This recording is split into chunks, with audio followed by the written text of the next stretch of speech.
Dari kelompok 1, kami yang beranggotakan dari saya, Devina, Clara, Kalista, dan Beni. Kami di sini ingin mempresentasikan sebuah teks demokrasi.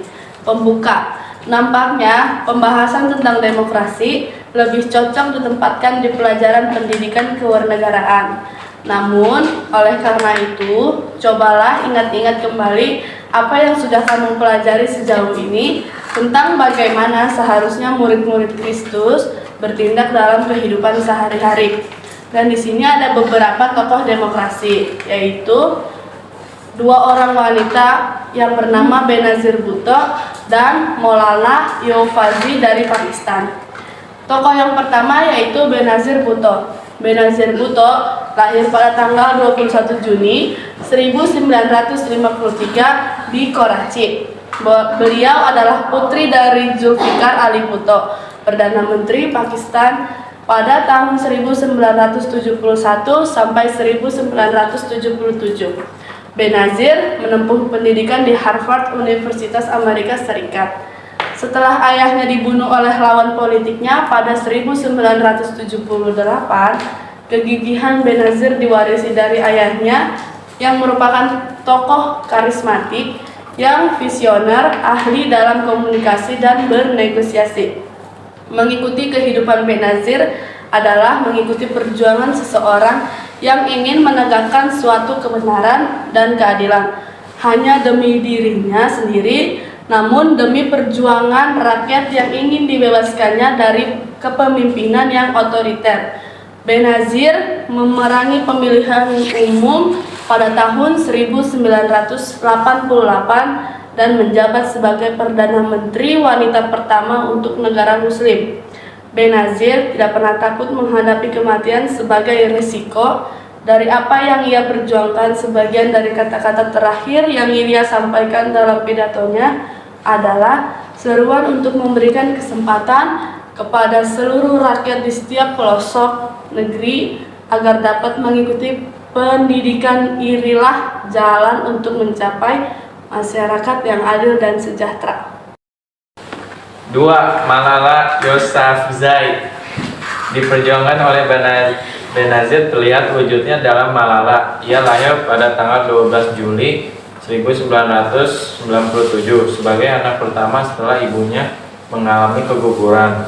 Namun Zilauddin, ayah Malala, malah merayakan anak pertamanya dengan mengatakan, "Saya melihat mata bayi yang cantik ini," dan langsung jatuh cinta padanya. Ia bahkan meramalkan bahwa anaknya ini sungguh berbeda dari anak-anak lain. Pada tahun yang sama, Malala dan keluarganya tahu bahwa Taliban memberikan ancaman mati kepadanya. Mereka sekeluarga memang mengkhawatirkan keselamatan sang ayah sampai kini. Taliban tetap melancarkan ancaman mati untuk Malala. Walau begitu, Malala tetap konsisten menyuarakan hak-hak untuk perempuan mendapatkan pendidikan. Dengan pendidikan, kaum perempuan dibukakan wawasan agar dapat menjalani kehidupan sebagai manusia merdeka, tidak berada di bawah kekuasaan laki-laki ataupun tradisi. Keberaniannya ini membuat Parlemen Eropa menganugerahkan Sakharov Prize for Freedom of pada bulan Oktober 2013. Di tahun yang sama, ia juga dinominasikan untuk menjadi penerima Nobel Perdamaian walaupun tidak memenangkannya. Tahun 2014, ia kembali dinominasi untuk hal yang sama dan memperoleh sebagai pejuang untuk hak-hak anak memperoleh pendidikan.